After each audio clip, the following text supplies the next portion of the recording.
Hey all, it's spring 2025. Everything's in full bloom, so let's check in on the bird kingdom. Our first observation, the eastern kingbird, followed by the colorful green heron. Spring also brings in new generations of wildlife. A crowd favorite, the duckling. One of several bluebirds in the area, the Indigo Bunting is a small songbird. How small, you ask? Well, check out its size, standing next to a female cardinal feeding on seeds.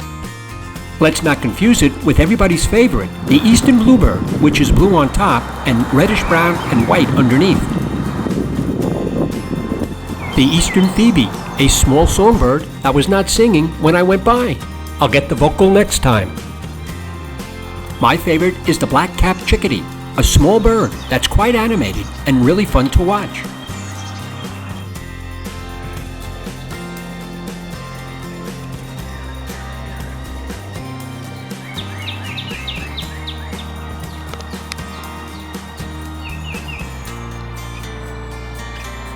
This is the red-shouldered hawk, one of several predators in the area. They're always looking for food, especially during the nesting season, which is now.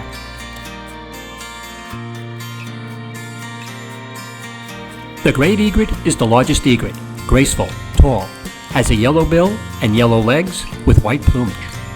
The snowy egret is a different species, much smaller in size, with white plumage, a black bill, black legs, and yellow feet.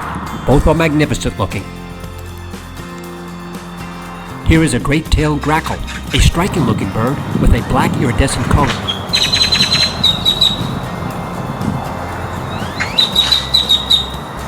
The red-winged blackbird making various calls.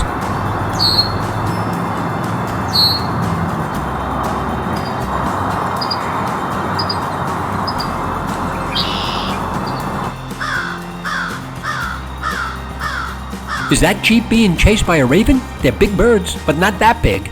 Nah, I'm only joking. However, this cardinal took cover when it passed by. The raven is a very large bird. Its wingspan averages around 4 feet. Enjoy what's left of the spring and have a great summer. Final comment.